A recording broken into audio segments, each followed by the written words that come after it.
Welcome back.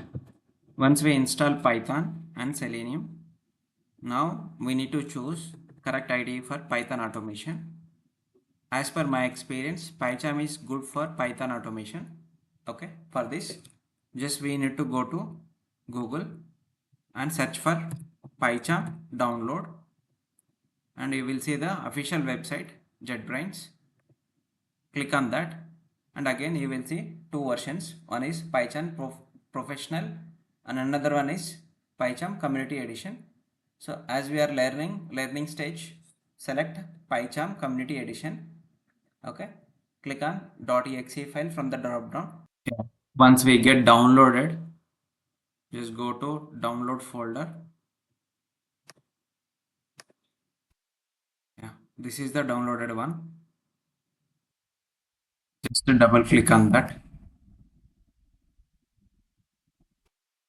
you will get an alert that you want to allow this app to make changes to your device. Click on yes, click on next. So this is the destination folder that you are going to install. I'm selecting a PyCharm Community Edition checkbox for the creating a desktop shortcut.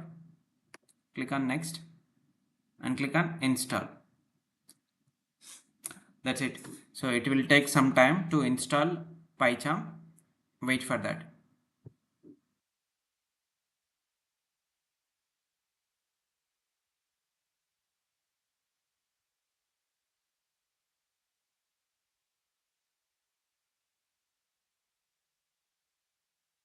Yeah, it is done.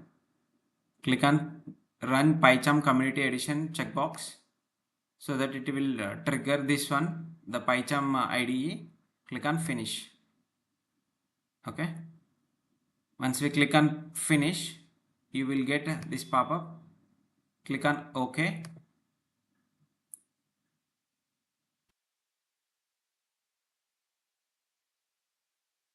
Now click on new project. It will ask you the Python project name. I'm giving a Python project 1 as Python project. Okay. Click on create. It is preparing for the installation. Please wait for some time. Once we done this, so we need to configure Python interpreter.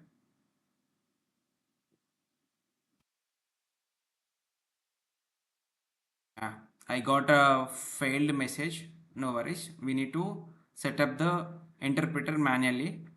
Click on OK. Go to file. Click on settings. Search for interpreter. Python interpreter is here. Select that. Click on add interpreter. Click on add local interpreter. Okay. Select system interpreter. Okay. That should be a python.exe. Click on OK. So once we select the local interpreter, you should see the installed packages. As I said, Selenium is already installed. The Selenium list is showing, which means it is the correct one. Click on apply and click on OK. That's it. The local installation of PyCharm and setting up the interpreter is completed. Okay. Now we can go to simple program for the printing console. Right click on the project, go to new, click on Python file, name it as hello or whatever name that you wanted to give. Okay, so I just want to print something in the console. For the syntax of Python is very simple. Print, within a print keep whatever message that you wanted to pass. Okay, that's it. So this is a single line of code to print anything in the console. Okay, right click on this to run the program. Click on run. It got printed in the console, right? That's it. Thank you for watching. See you in the next lecture.